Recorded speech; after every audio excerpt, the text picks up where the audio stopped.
assaulted by two unidentified men and succumbed to his injuries. Because of her struggle with the victim, Tiffany was brought in for questioning and arrested by East Cleveland police, by officers who we here in Cleveland know have now been convicted of numerous miscarriages of justice. While Tiffany was never, ever accused of assaulting the victim and therefore posed no risk to public safety, she was held in jail for over 2 months as she attempted to raise the necessary $25,000 for her release. I just told you she worked as a home health aide with 6 children at home, but she had to raise $25,000 for her release. Research consistently shows that people who are held in jail for even 3 days before trial suffer severe hardships that impact their lives and their families for years going forward. But Tiffany was held for over 2 months. 2 months away from her children, these children. 2 months away from her elderly parents and family. 2 months away from her job. 2 months away from her church. 2 months away from a society where she could actually actively participate in proving her own innocence. How do you actively participate in your own proving of innocence if you are locked in jail? During those 2 months, continuous attempts were made to coerce her into confessing to a crime that she did not commit. Attempts were made to coerce her into implicating people that she did not know by officers, and phone records were manipulated and used against her. During those 2 months, she lost her job. She could not pay her bills. Her 20-year-old son had to assume responsibility for his siblings. The church had to assist with her utilities. To raise bail, her parents had to take out a loan against their home. Her brothers took out loans. The family gathered every resource they had. The money designated for her legal counsel had to be diverted to pay for her release. As a result, she was unable to pay the retainer fees for the attorney of her choice. She lost her preferred attorney. She lost her rights and was forced to rely on the services of a court-appointed attorney who had not been with her from the beginning. Furthermore, having been in jail for so very long, she suffered irreparable damage in the court of public opinion, as the community assumed that she must have been guilty because she had been away for so long.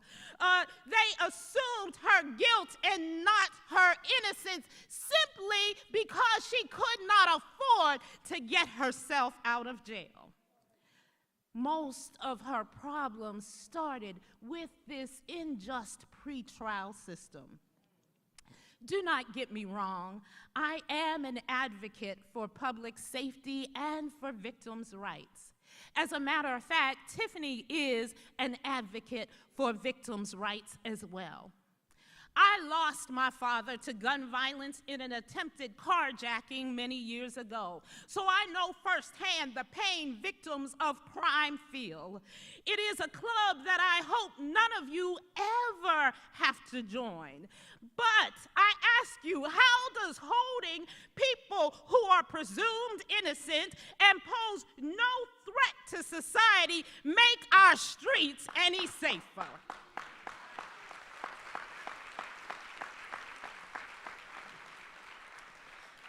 does holding someone in jail because they cannot pay and releasing someone who can equate to justice? How is this justice? This is not justice, and this does nothing to improve public safety. It does nothing to make victims' lives better. These are injustices. This is not justice, and this does nothing to improve our safety. People like Tiffany, who pose no risk to society, people who are contributing members of society, raising families, and taking care of others. How is it justice for them to be left in jail pre-trial? Should they not have the right to liberty and justice for all? Should they lose their right to liberty and pretrial justice just because they cannot afford to pay? We can do better. Families like the Garner family deserve better. I said families like the Garner family deserve better. These children standing behind me deserve better. These children, our society deserves better. Every person in our nation deserves better. Every person in Cuyahoga County deserves better. We will not have another Tiffany Garner who loses her rights because she cannot pay. Tiffany Garner is innocent. This we are sure of. But even as we continue to fight for justice in her particular case, we fight for pretrial justice for all Cuyahoga County residents because we can do better, and we must do better for our citizens. Somebody ought to say, we can do better. We will do better. We can do better. And we will do better. Thank you.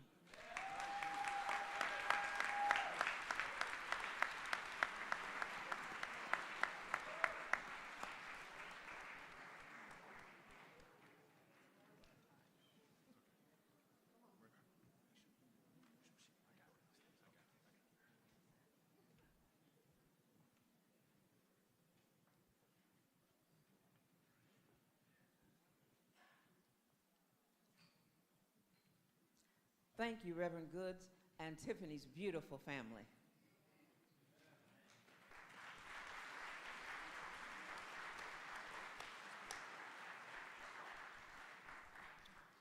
$1,441, 395. This evening you'll hear many numbers around jail before trial. But know that behind every number, there's a face, like that of Tiffany, a Lila, a Marcus, or a Cody. They could be your family member, your church member, your neighbor, your coworker. Good evening. I'm Charnel Woods, a proud member of the Antioch Baptist Church Social Justice Ministry and the GCC Pretrial Justice Action Team.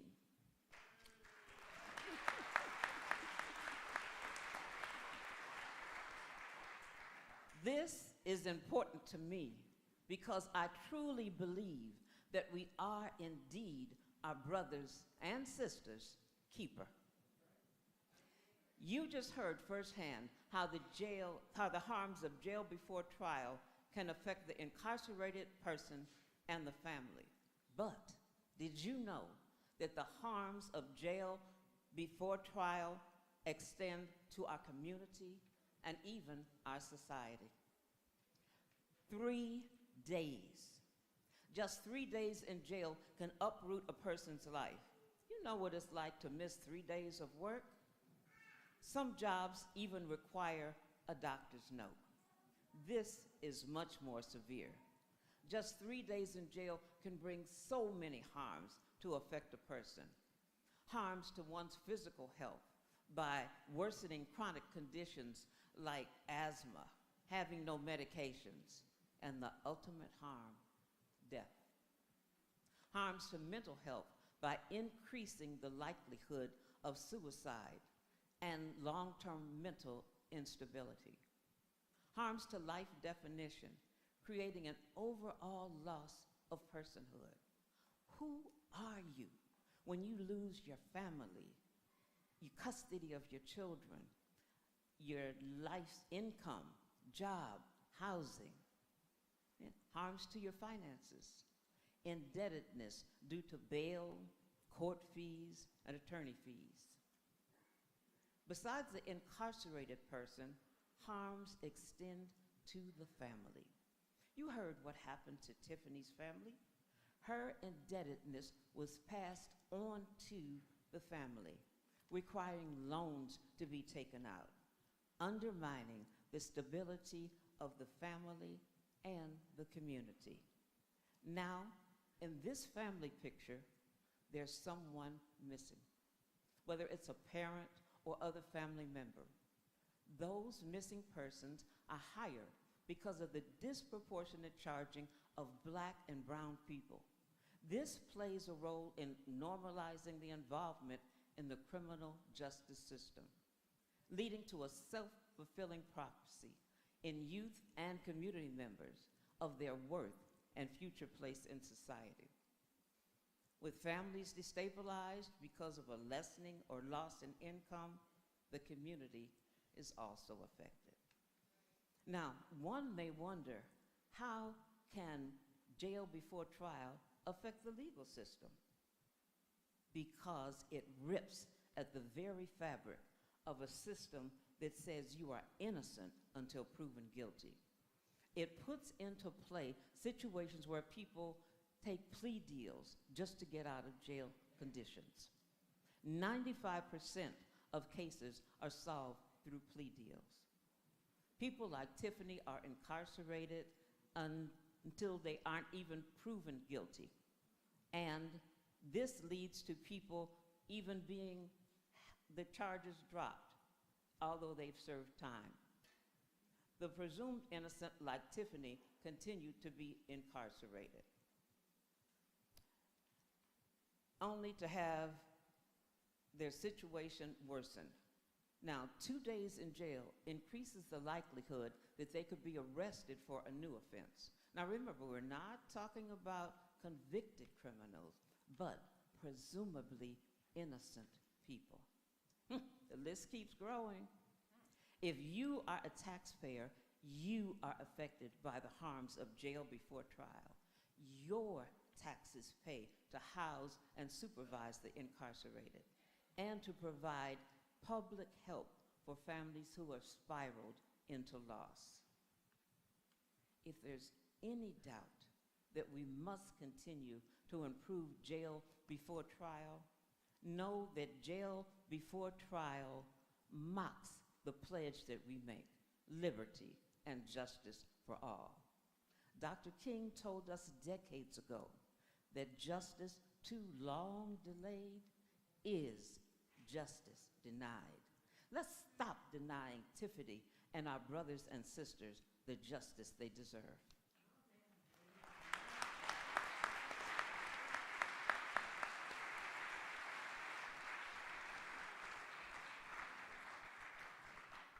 Thank you, Charnel. And good evening. My name is Pat Dillard, and I'm a member of the GCC Pretrial Justice Action Team and the Unitarian Universalist Congregation of Cleveland.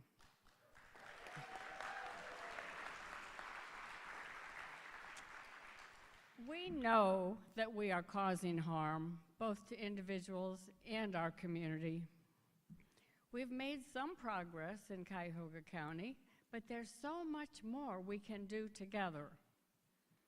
And you've heard this before, but on April 11th this year, we had 1,441 people in our county jail. And 70% of those people held in our jail were there before the court had decided their case. Why are these people in jail? It's not for punishment, because they have not had a trial and they've not been convicted. Let's look at 5 reasons people are in jail before trial. And imagine if this happened to you or someone you love. One reason people are in jail is because they cannot afford to pay bail to get out. However, the court has alternative methods to keep a person in jail who is determined to be a flight risk or a safety risk to the community. Another reason people are in jail is because judges may have insufficient information to determine public safety risk. A non-biased and locally validated assessment tool will provide reliable information. And third, we know that mental health and addiction services are best provided in the community, not jail. According to recent studies, the majority of people in the United States jails have a diagnosis of mental illness or substance abuse disorder, or both. GCC worked with the county to get the Crisis Diversion Center up and running. Now, the Crisis Diversion Center needs greater utilization by the police to fulfill its purpose.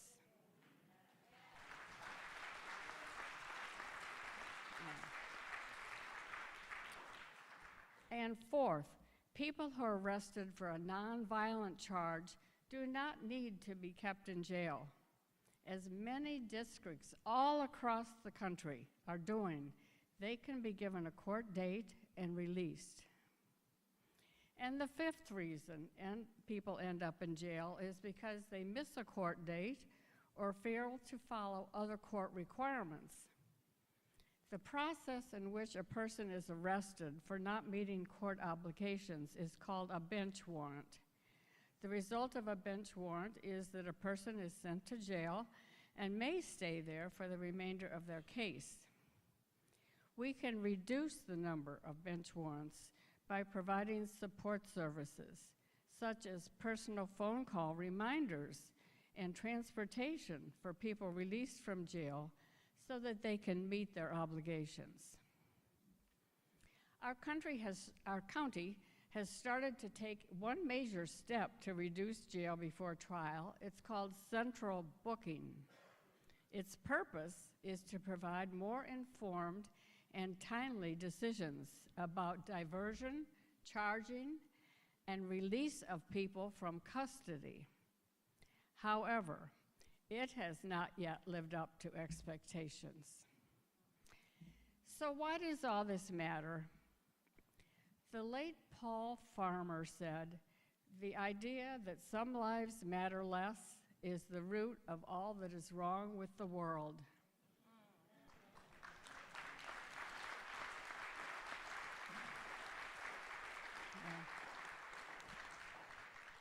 I care about what's wrong with the world, and I know you do too.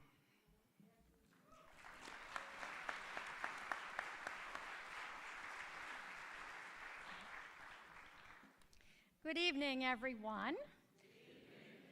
My name is Patty Comperta, and I'm a member of both Lakewood Congregational Church and the GCC Pretrial Justice Action Team. I have the privilege this evening to introduce our next presenter, Ms. Jessica Ireland, who is a senior manager at the Center for Effective Public Policy. The CEPP works towards helping to create a world where all justice is community justice. It helps practitioners, policymakers, and communities reimagine a justice system that works for all. She is a national expert on pretrial services programs, collaboration in the criminal legal system, and implementation of sustainable and effective pretrial system improvements. Ms. Ireland was the Pretrial Services Program Manager for Mecklenburg County, North Carolina, where she spearheaded efforts to improve the efficiency and effectiveness of pretrial screening, release, and supervision practices, which, under her leadership, helped Mecklenburg County become the first standalone jurisdiction to receive national accreditation from the National Association of Pretrial Services Agencies. Not yet. In Jessica's current role, she helps jurisdictions nationwide make pretrial improvements, focusing on enhancing pretrial services and implementing actuarial risk assessments, especially the PSA, the Public Safety Assessment. She holds a Bachelor of Science degree in Criminal Justice and a Master's degree in Public Administration, both from UNC Charlotte. She lives in Denver, North Carolina with her husband and 3 children. May I present Jessica Ireland.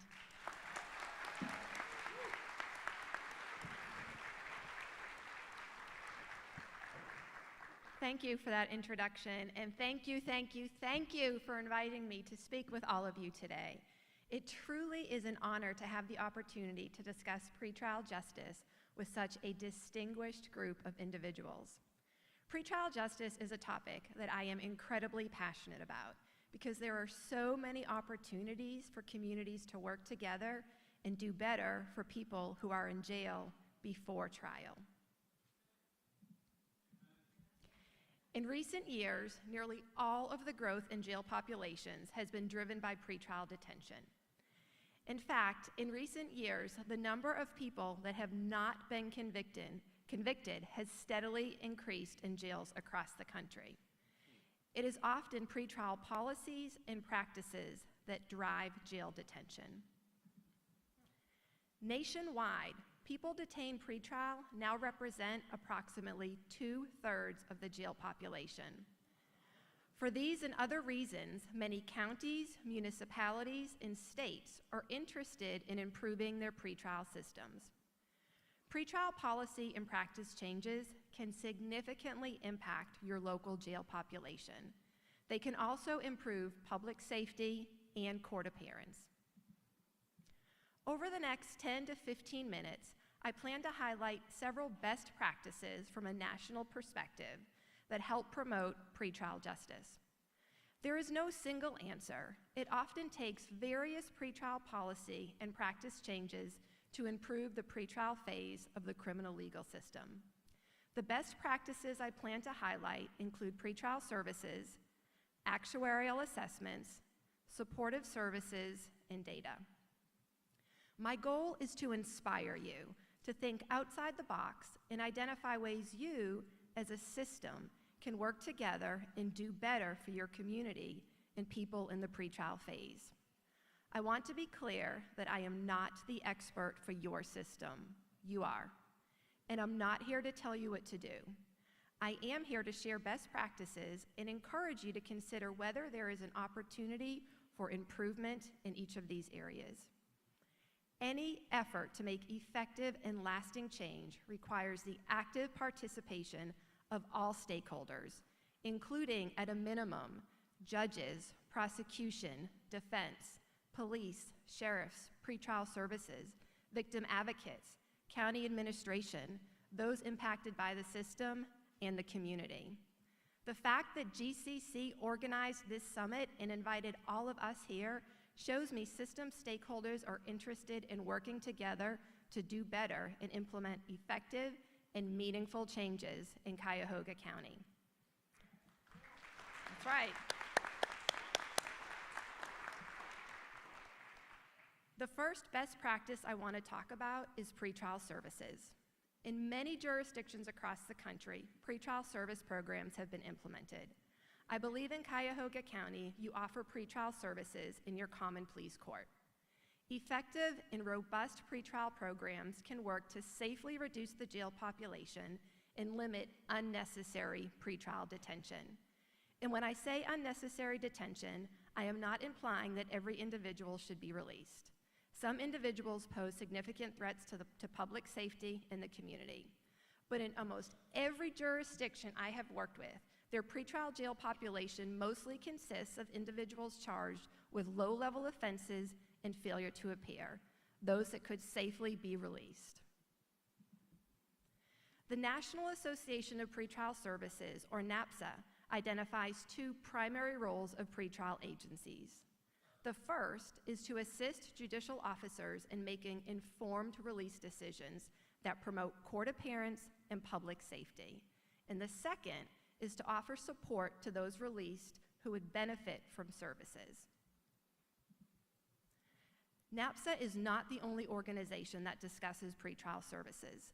The American Bar Association also weighs in on the role of the pretrial services agencies. ABA calls for a pretrial program to present information relating to failing to appear in court and threatening the safety of the community. But that's not all. Pretrial services must also work to promptly release individuals who have been ordered to pretrial programs. This is so important because there is a growing body of research that demonstrates jailing people before trial does not deter future crime, and actually, it may undermine community safety. The Hidden Cost Revised is a report based on data from nearly 1.5 million people booked into jail in Kentucky between 2008 and 2018. The key findings are noted here. Pretrial detention for any length of time is associated with a higher likelihood of arrest for a new crime before case disposition. And pretrial detention is associated with an increased likelihood of receiving a sentence and a longer sentence compared to those who were released pretrial. So some people may be wondering, why is it that pretrial detention is associated with an increased likelihood of receiving a sentence and a longer sentence? Well, I want you to think about it. When you're released into the community, the defense lawyer is able to go to the prosecutor and say, let's reach a plea here. My client has been safely in the community, doing his or her job, taking care of their family, getting an education, and coming to every court hearing. That is very, very powerful to prosecutors in figuring out a plea and to a judge when deciding a sentence. Having a pretrial program that provides objective information and offers supportive services to individuals in the pretrial phase is embedded in national standards and is key to success. And remember, once a judicial officer decides to release, it must be done quickly to reduce harm. That's the first best practice. The second one I want to talk about is actuarial assessments. These assessments are the primary way pretrial services can assist the courts in making more informed release decisions that do two things: promote court appearance and protect public safety. Assessment should be completed on all individuals appearing before a judicial officer for a release decision. And the key word here is all, a concept known as universal screening. So you might be wondering, what is an actuarial assessment? So when I say actuarial, I mean a tool that has been statistically proven to predict pretrial outcomes, meaning court appearance and no new arrest. Actuarial pretrial assessments estimate the likelihood that people will appear in court for pretrial proceedings and remain arrest-free while on pretrial release. These assessments are developed using large data sets about people who previously came into contact with the criminal legal system to identify factors that are correlated with a lower likelihood of pretrial success. The assessment provides decision makers with information about how people with similar profiles to the person in front of them have performed on pretrial release. Empirical research demonstrates that assessment tools do a good job of predicting court appearance and no new arrest, and they predict more accurately than human decision making alone. Research also finds limited, if any, predictive bias, and assessment tools do not appear to exacerbate existing racial disparities. Absent an actuarial assessment that estimates the likelihood of these factors, judicial officers are relying on their professional and personal judgment, which can introduce implicit bias and other subjective measures. So as we talked about, actuarial tools help measure the likelihood of pretrial success. In Cuyahoga County, some courts receive the ORAS, or the Ohio Risk Assessment Instrument, and others the PSA, the Public Safety Assessment. Both are actuarial assessment tools, although there are key differences, and what I'm going to highlight is the PSA. I like this actuarial assessment tool for a few reasons. It was developed using data from 750,000 cases across the country. The researchers tested hundreds of factors for their statistical relationship to pretrial outcomes and found the most predictive factors related to the current charge, criminal history, and age. From there, the factors were validated on an additional 500,000 cases. The PSA does not require an interview and has been validated in dozens of jurisdictions across the country. The assessment tool consists of 9 factors, all of which are derived from the adult criminal history.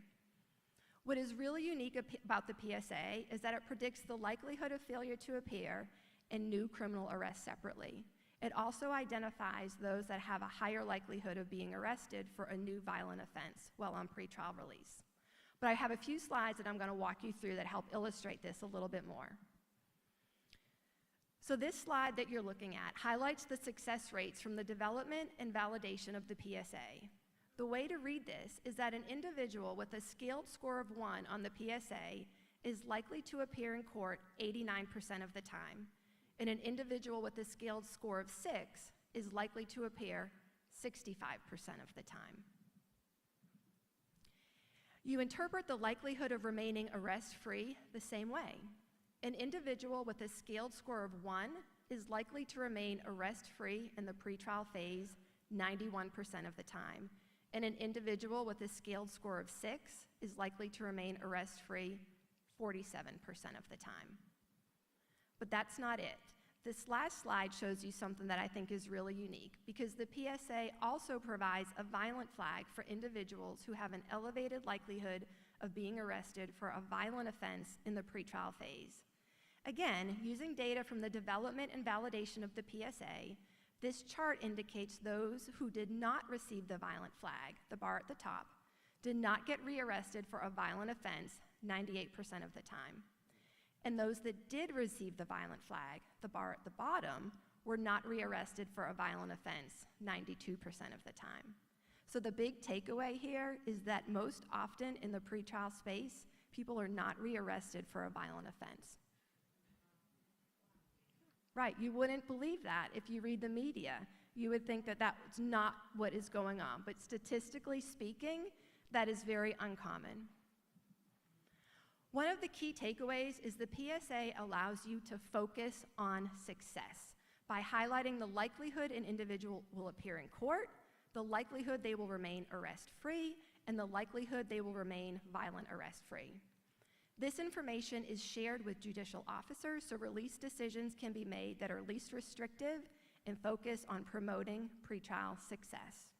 Consistent use of an actuarial tool can assist in making more informed and consistent release decisions. This makes me think of Tiffany, who sat in jail for a long time because she couldn't afford to post her bond. I'm sure on an actuarial assessment, she would be a 1-1, indicating she had a high likelihood of success and could be released.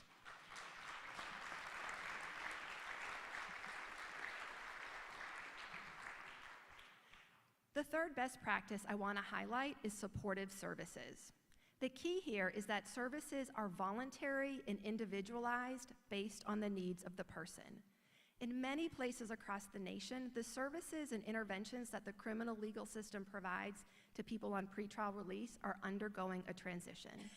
In the past, these services were primarily focused on monitoring and enforcing compliance with court-ordered conditions. Today, many agencies are moving away from this model and are focusing on assistance and support. This change is the result of the field's understanding of pretrial legal principles and research, a recognition that pretrial supervision is not the same as probation and legally cannot be used as a punishment, and an urgency to achieve more fairness, consistency, and economic and racial equity. Supportive services are offered by court programs, pretrial service agencies, and community-based providers. They vary in type and scope, but they all have one thing in common: a focus on helping people succeed while on pretrial release. Common supports include housing, transportation, childcare, and service referrals. I love this picture because I think it illustrates the point very nicely. Each person in the pretrial phase, there's the picture. Each person in the pretrial phase is trying to achieve the same goal, but they each need something different to reach that goal. If the goal in the pretrial phase is to appear in court and not be rearrested, it's important to realize that different individuals will need different supports to reach that goal. Here is another way to think about supportive services. So I want you to look at this question. When you have a tough day and want to lift your spirits, what do? For me, when I have a tough day, I grab my sneakers, I grab my earpods, and I go on a long run by myself, because that's what I need to lift my spirits, right? So I want you to raise your hand. How many of you are going to grab your sneakers and go on a long run? Okay, a few. I see a few of you. Very good. All right, but definitely not all of you, and that's exactly the point. The point here is that we all need something different to lift our spirits, just like people in the pretrial phase all need something to help them succeed. Individual supportive services are paramount to helping people be successful in the pretrial space. Based on available statistics, people impacted by the pretrial system have significantly higher rates of health, social, and economic issues than the general population. These include, but are not limited to, homelessness, mental health, and substance use. Pretrial service programs are ideally situated to serve as a navigator or connector and help people gain access to needed services. As a community, it is important to actively work to identify the various supports that are available for people in the pretrial phase. And lastly, I want to touch on data. Making criminal legal system data available and accessible to system stakeholders and the community is essential to achieving pretrial justice. With reliable data, a jurisdiction can review outcomes and measure its performance. Data allows a team to determine to what extent they are meeting their pretrial goals. Some common data questions to answer include: how many people are being released and detained, and what are their charges and demographics? To what extent are people on pretrial release remaining arrest-free and appearing in court? And how has the jail's pretrial population changed in number and type since new policies were implemented? Using data to answer these and other questions expands people's knowledge beyond anecdotal information and provides them with a more complete understanding of their pretrial system's strengths and opportunities for improvements. As advocates have stated, any attempt at real, lasting change will require a significant investment in our ability to collect, store, and share data. We cannot confirm that new policies work without tracking their outcomes. We cannot address racial injustice without data about policing practices, court processes, and jail populations. With access to pretrial data, people can measure the success or failure of changes. However, most jurisdictions do not currently have this ability. Therefore, any effort to improve the system of pretrial justice must be accompanied with an investment in data infrastructure to ensure that system stakeholders can measure their performance, see their problems, identify the solution, and most importantly, hold themselves accountable. This is an example of what pulling data together, you like that, right? Hold people accountable. All right.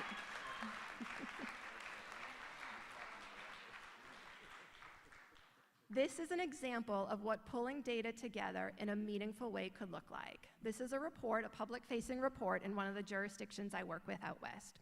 You can see their pretrial success rates, appearance rates, and no new case rates. And this is just a sample of what anyone in the community can go on and look at.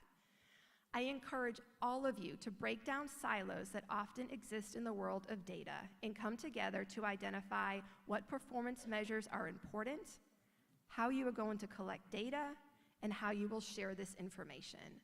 And remember, transparency is key. You have to share this information. So in closing, I am excited at all the potential you have here in Cuyahoga County and what great opportunities there are for you to come together and work to implement lasting change. I encourage you to think about your current practices and if there are any opportunities to do better. I look forward to hearing about all the great pretrial improvements you make in the future. Thank you again for letting me talk to you tonight.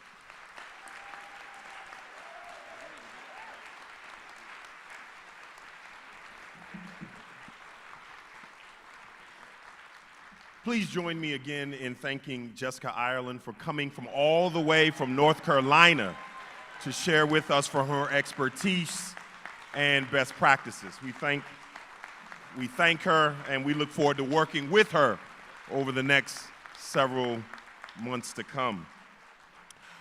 I want to quickly transition to our panel.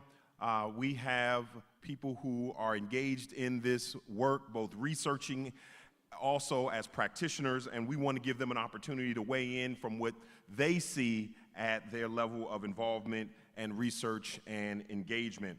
And so I'm going to take time now to introduce quickly our members of our panel discussion. One who is actually joining us from Zoom, Rachel DeSalle. And Rachel DeSalle, is she here? Is she here with us?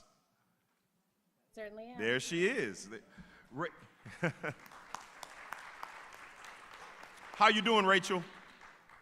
I'm so glad to be here from New Orleans. Didn't want to miss it. Great. Rachel is and has for more than 2 decades been reporting on the justice system. Currently, she is the Community and Special Projects Editor for Signal Cleveland and a contributing editor for the Marshall Project Cleveland, where she focuses on including voices in the criminal justice system reporting. Ms. Rachel DeSalle. We also have with us the Honorable Judge Michelle D. Early. Since 2009, Judge Early has served on the bench of the Cleveland Municipal Court, and since 2017 been in the role of administrative and presiding judge, making her responsible for the business and the overall direction of the court. Judge Early.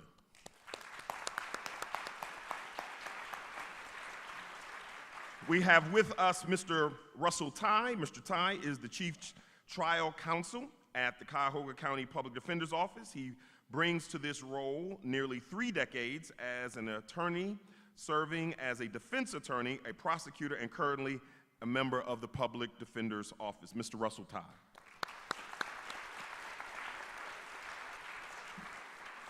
And Ms. Tammy Sherman. Ms. Sherman is Chief Probation Officer for Cuyahoga County Court of Common Pleas. Prior to this, she served as one of the first lead officers in the probation department, where she supervised the court's GPS unit and was responsible for the development and implementation of the court's active GPS monitoring program. Ms. Tammy Sherman.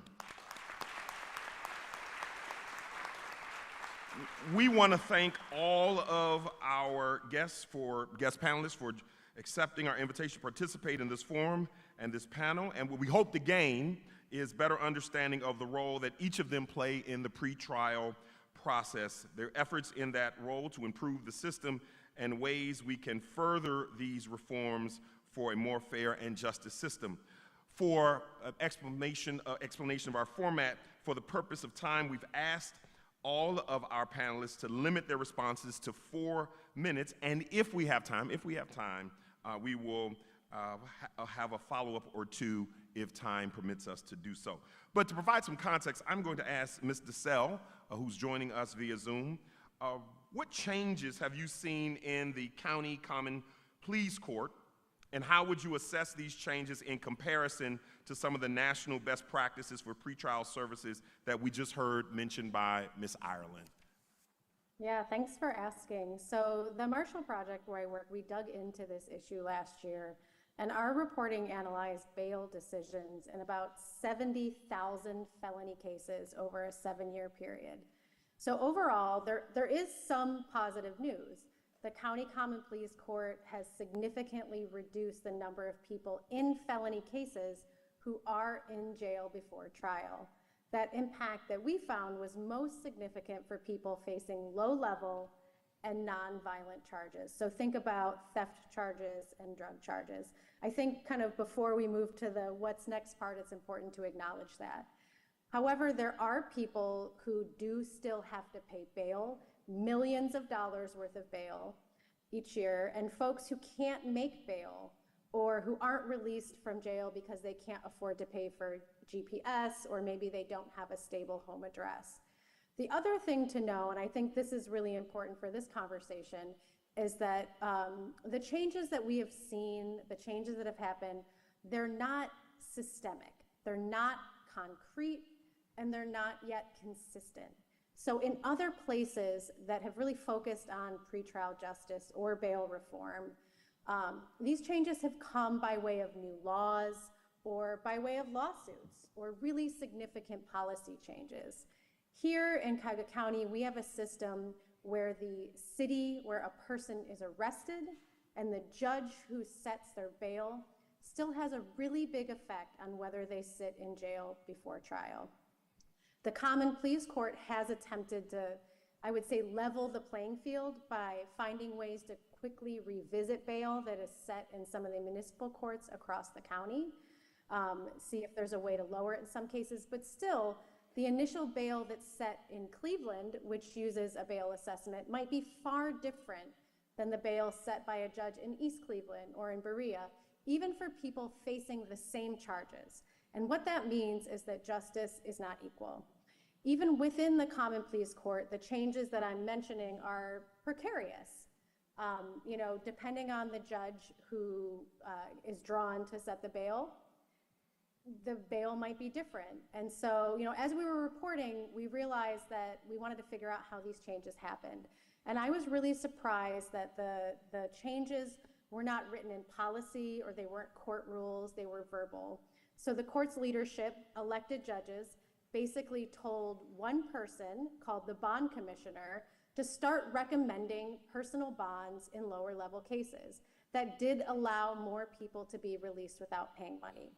Because judges often took those recommendations, but not all the time. Judges still have a lot of discretion, and they don't use a system like we heard about previously, where they're really using data to see whether a person should be released. So years ago, advocates, news outlets, and the court started to examine this issue, and there was an expert report, and I think it's a good time to return to it. So it determined that for reform to be effective and lasting, it needed to be system-wide. Couldn't just be in one court. And that report laid out a roadmap for reforming the system. And a few of the suggestions stuck, but some of the larger systemic change hasn't happened. Instead, it's been more like a series of tweaks. And why is that? I think this is actually the perfect time to ask that question. Is it politics? Is it power? Is it the fear of voters' perceptions? Or is it money? Because it would take a significant investment to pay for countywide pretrial services.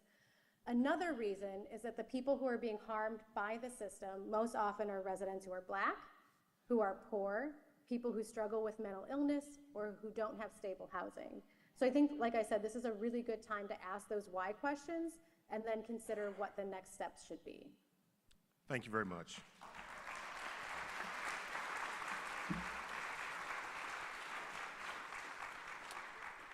Judge Early, what efforts has the Cleveland Municipal Court made to reduce jail before trial? And as a part of that, could you expound on the motivation behind some of the actions the municipal court has taken? Good evening. Good evening. So before I kind of talk about what Cleveland Municipal Court has done, and I actually became the administrative presiding judge in 2018, I gotta first talk about, it wasn't what we did, is the fact that we got together and talked about why we needed to do something. So we collectively, and I have a lot of my colleagues here. I see Judge Groves, because she was one of the people at the table, very aggressive, and I love it. Judge Moore. So we talked collectively about the why.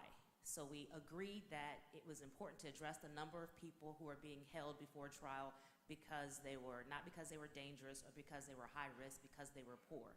So we started off with that conversation of, you know, us not wanting for that to be what Cleveland Municipal Court looked like, how we were not having people in jail, again, not because they were dangerous or because they were at high risk, but because they could not afford to pay. So we all kind of got on the same page there, and that kind of allowed us to push through the how, because at the end of the day, we may not have agreed with the minute steps and all of the details, but it always defaulted back to the why, and that kind of helped us push through to getting to a place of what we were doing at the time, and that was looking at cases and believing that we were doing the best thing at the time, and then looking at where we wanted to be and knowing that we needed to go further than that. That brought us to a place to have conversations about utilizing risk assessments, and we utilized the Arnold Foundation Public Safety Assessment. Is it perfect? It is not. But it put us at a place where we were getting information that would allow us to make appropriate release decisions. We got to a place where the people who were at high risk was, you know, we knew what was going to happen there, what we're going to do, and the low risk, but there's an area in between, and we realized that we could do more to release more people if we minimize the risk. So there are people and we actually utilized a public safety assessment that was on the board, so that was good to see. Because if you put up something different, it made me afraid. So I appreciate it. So we do utilize that, and that does talk about the likelihood to appear, the likelihood to commit new criminal activity. And when we got to the space in the middle, there was still an area of risk, and that's where we decided to create the Pretrial Services Department and provide GPS monitoring, supervision, and return to court reminders. That kind of helped us in our efforts to get more people to come to court and have less people who are reoffending. Real quick before our time runs out, we do public safety assessments on all the individuals who appear before the court. That's 4,814 people are the number of individuals we did the assessments with. A little less than 1,800 were misdemeanors. Out of those people, we've been able to reduce our failure to appear rate to less than 25%. Prior to COVID, it was like maybe 18, 19, so we still got to work our way back to that area. Most significantly, though, we've had 4% of those people last year commit new criminal activity. So out of over 1,500 people, only 63 people committed new criminal activity. Only 7% of those people were non-compliance that would be entering an exclusion zone or not coming to court. So out of over 1,500 people, we've had 109 people who weren't compliant, but everybody else was. So, you know, we really believe in this program. Again, you know, can we tweak it and make it better? Absolutely. But, you know, for us, it was we needed to do something. And while we were doing this something, we kind of figured it out. But again, for Cleveland, we agreed on the why. And that took us to kind of shaping the how. And we're still working on that. The pre-service director is here. The one sitting behind him is the one the county took from me. And it's our overall goal to increase the amount of resources and services that we can provide to the individual pretrial. Thank you.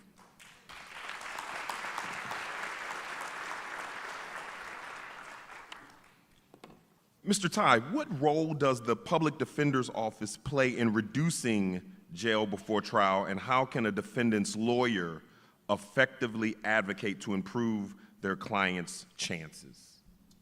Good evening, everyone, and again, thank you for having us. I think it's critical that attorneys, public defenders and attorneys in general, private practice and assigned counsel, have to, first of all, care about their clients. That's first and foremost. Okay. You have to get to your clients early and get to the stakeholders early so that your client will have an opportunity to get out of jail sooner rather than later. It saddens me to hear stories that we heard earlier about this lovely family, Tiffany, who spent so much time in jail. And that's what we try to eliminate in our office. And I can say candidly that even private counsel throughout our county has done a great job at trying to get to their clients early. And I can speak from a private perspective in that I spent almost 17 years in private practice, and I'm actually honored to work under Cullen Sweeney and with the Public Defender's Office now, and try to take my efforts in making sure that people get out of jail early. Sadly enough, we see it way too often. It's been repeated, the theme throughout this process. So what we have done, we created 2 positions in our office a couple years ago, knowing that there was a need for us to get to our clients earlier. We got what's called intake specialists, 2 hired full-time positions that work closely in the arraignment room, in the 3D room where Judge Early talked about earlier, about where bonds are actually set. We get to them early, we interview them on an intake form, and make sure we get all their critical background information. For example, if they're working, if they have any other obligations out in the community that we can talk to the judge about, and get that background information to the judge early enough so that they can recognize that this is a person that deserves to be out on bond and shouldn't be held pre-trial simply because they can't afford it. So with those 2 persons in our office, they do the interviewing real quick so that the judge is well informed when they make a bond decision. The second thing we have done is implemented a close relationship with the Bail Project. For those of you all who do not know what the Bail Project is, it's a very critical organization that really helps people post bond.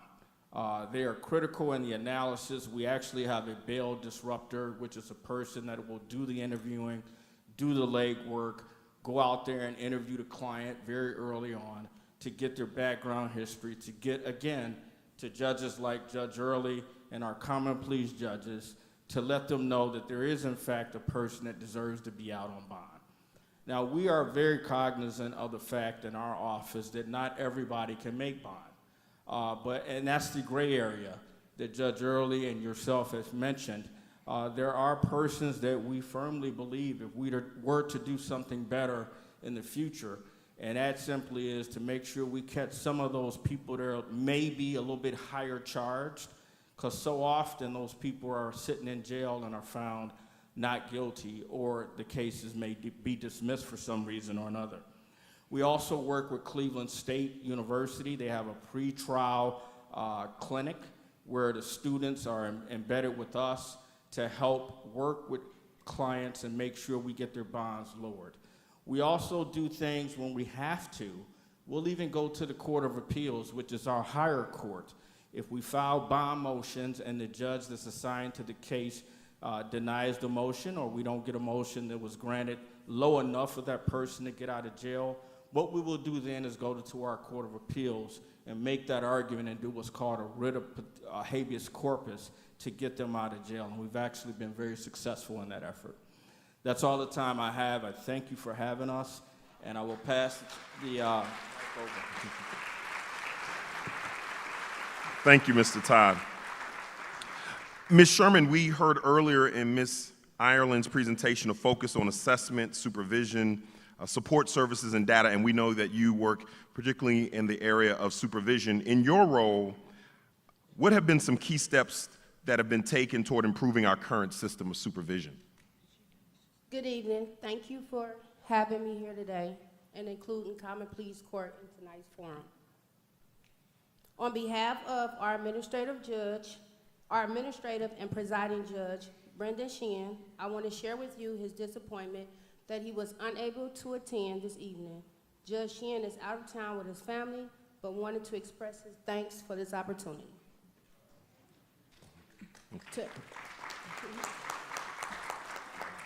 To answer your question regarding the 4 aspects of pretrial service, that is assessment, supervision, support services, and data, I will address them independently. We are very proud of the work we do in Common Pleas Court. As to assessments, the court utilizes the ORAS pretrial risk assessment during the pretrial phase. This tool was validated by the University of Cincinnati and is designed to predict both a defendant's failure to appear and risk of violating pretrial supervision with a new offense. While an assessment tool can be useful, it is just one factor that is used by our judges to determine appropriate levels of bond and pretrial supervision. 2 recent changes to Ohio's Constitution impact decision-making from the bench regarding bond decisions. The requirement to consider public safety when setting bond and the requirement to allow victim input into any decision that impacts the release of bond. As to supervision, our court has utilized pretrial supervision since the early 1900s, since the early 1990s. And I have to slow down, I'm sorry. Our court has utilized pretrial supervision since the early 1990s, and we continue to modify the way we supervise individuals who have been released on pretrial. I am particularly proud of our use of GPS monitoring. The court does not charge individuals who are in a pretrial status for GPS monitoring. At the conclusion of the case, if the person is found guilty, the judge can waive the GPS fees altogether or allow an individual the opportunity to perform community service in lieu of those costs at a rate which we just increased of $15 an hour, which is higher than the state's minimum wage. Individuals placed on pretrial supervision, or what we call court supervised release, are assigned a pretrial officer who address barriers individuals may face, such as housing, employment, substance abuse, and transportation. Currently, we have 876 individuals on pretrial supervision. Of those, 460 are on court supervised release, 400 are on pretrial GPS supervision.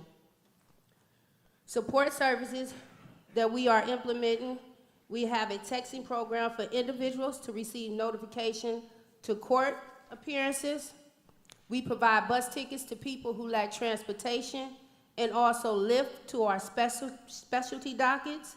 We screen individuals at the time of arraignment for referral to our specialty dockets. And we also work with the Bail Project to provide pathways for individuals to utilize their services.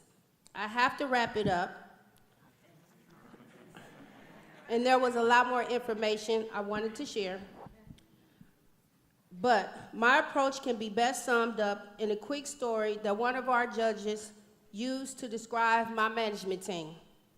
A woman made a roast for dinner and would always cut it in half before she cooked it. One day her husband asked her why she did this. She thought about it and said it was because that's what her mother always did. She called her mom that night and asked her why she cut her roast in half. Her mom replied that she wasn't sure she had done it because her own mom had done it that way.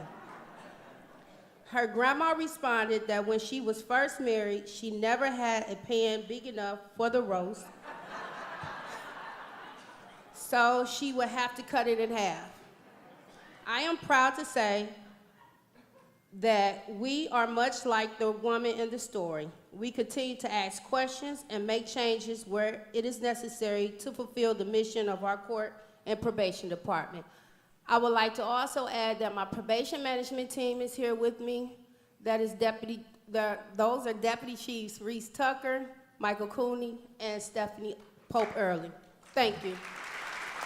Please join me in thanking each of our panel participants for this very informative discussion.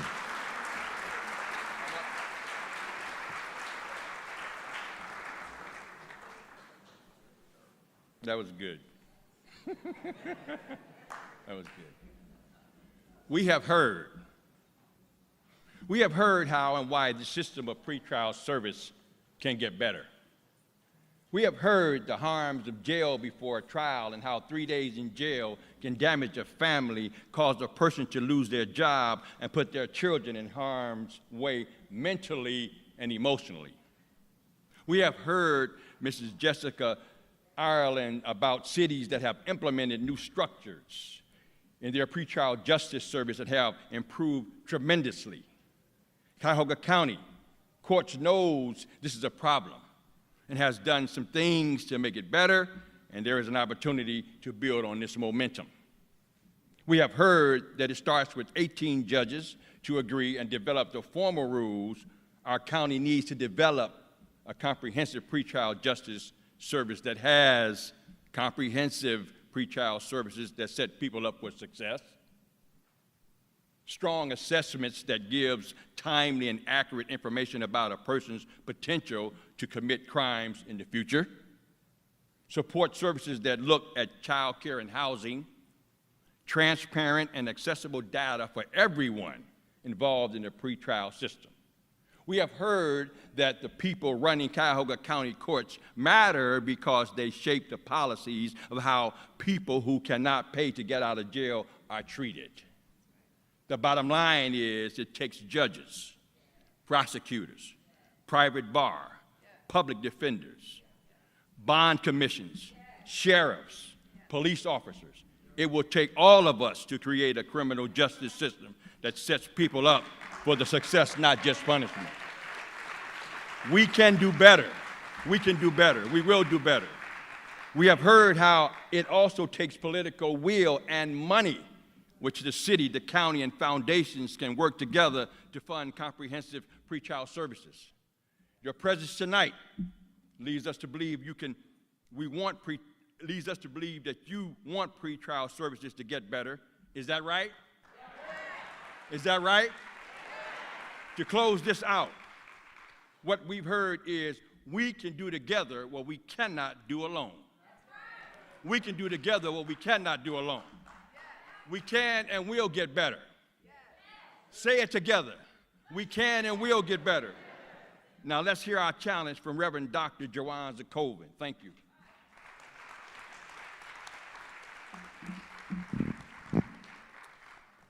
So again, let me thank each of our program participants for taking time to share the work that they are doing and the role that they are each playing in our current system of judges. And I want to thank each and every one of you tonight for being here and taking time out of your very busy schedules. But let me say to all of us, both on this platform and in this audience, it is not enough. It is not enough. And the reason it is not enough is because we know our system can do better, as Reverend Cruz has mentioned, and it is up to us. See, all of us have to play a part. And there are those who are crucial parts and more crucial than others within our system who are not here tonight, or they're not represented tonight, who we will also need to be a part of making our system more fair and more just. You see, our system is a reflection not of itself. It is a reflection of us. It is a reflection of generations of indifference and outright disregard toward those who are poor, those who are black, those who are brown, those who aren't well connected, those who don't know someone, or those who don't know someone who knows someone who knows someone who can help them jury rig or avoid the jagged edges of the system. See, we know how the system works, and some of us have benefited from it. Some of us are blind to it. Some of us have done work to change it, as you've heard tonight, and some have made the problem even worse by doing more harm than good or doing nothing at all. All the while knowing, As the data clearly shows, as Ms. Ireland has pointed out, there are people sitting in our jails who pose no threat to themselves nor this community, and their only sin is their lack of net worth or the color of their skin. This is the system we have, but it doesn't have to be the system we accept. We can cause some good trouble tonight. We can cause good trouble over the course of the next series of election cycles from both within and outside of our system of justice by first shining light on every part of our system, from the time of arrest to when charges are filed, to the first court appearance, when an attorney is assigned, to when risk assessments are made, to when bonds are considered. And those who want to be a part of building something better, those who want to be a part of the good troublemakers, we will recognize you, we will honor you, we will lift you up, we will vote for you.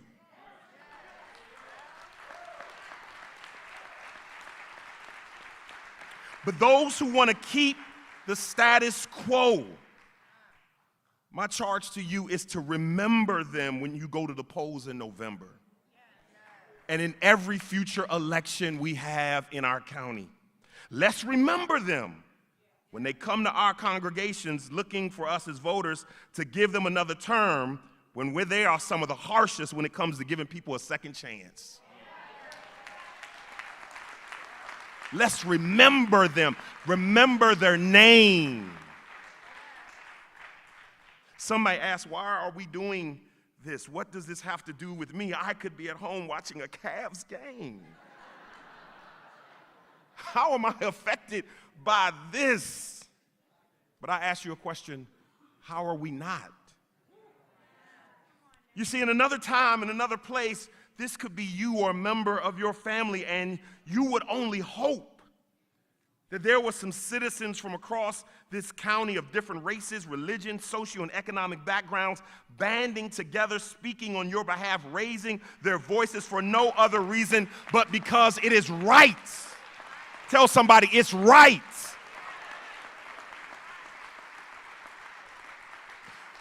So, as is our custom in GCC, as a part of our training, we begin with education. Tonight, we begin with education. We have been educating ourselves over the last several months, meeting with many of our judges and many of our experts and researchers who are present here tonight. We have been educating ourselves, and we commit to continuing to educate ourselves on this issue by listening to the experts, the decision makers, policy shapers, and impacted families and individuals like Tiffany.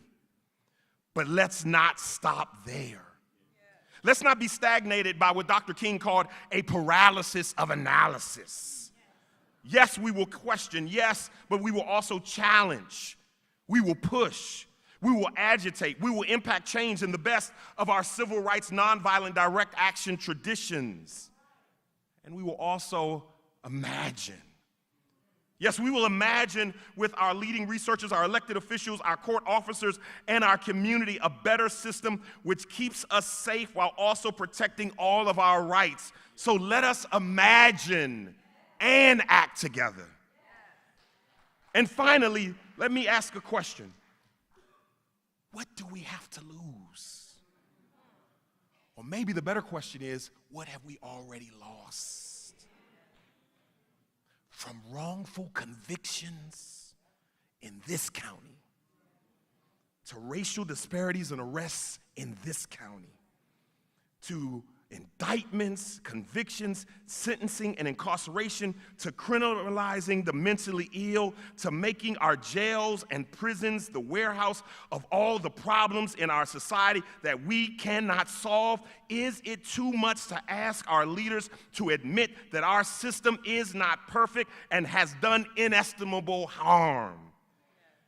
Is our commitment to what is and what has been so absolute that we will let one more person spend one more night in our county jail who all the data and indicators tell us they should not have to?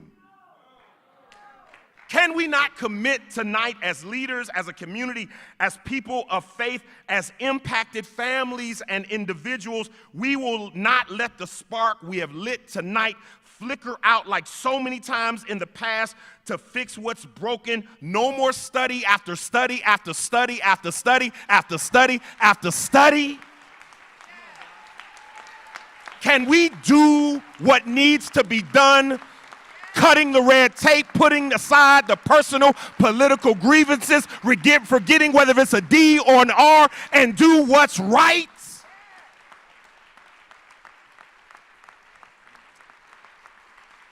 Can we bring the best minds, the best efforts, the best intentions to the table and imagine, my God, imagine and create to reform something that is worthy of those coming after us?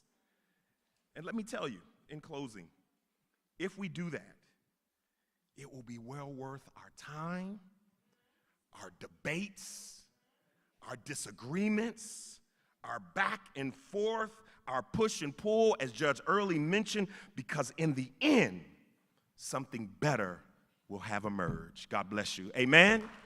Amen. Amen.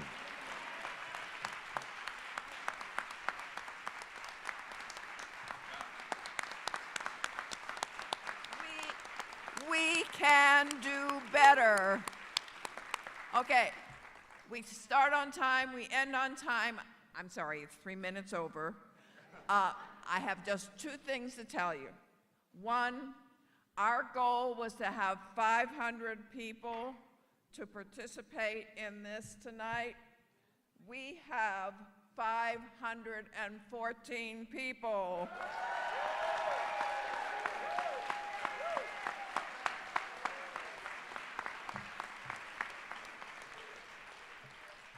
Number 2, I can't dismiss you until you've completed your assignment.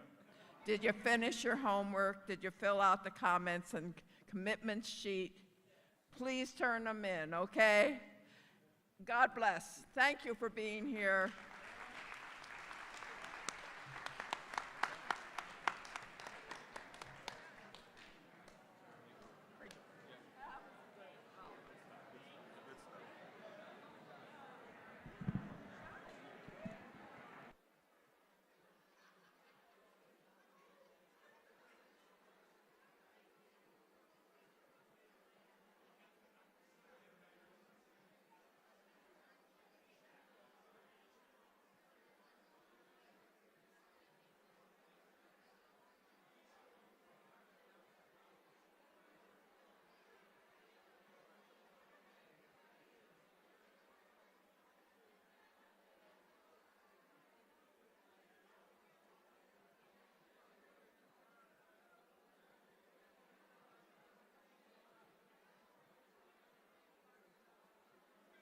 Recording stopped.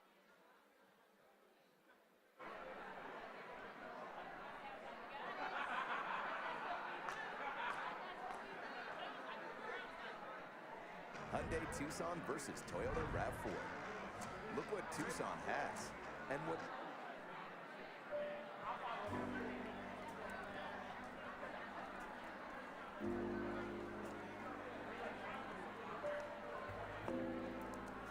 Hello?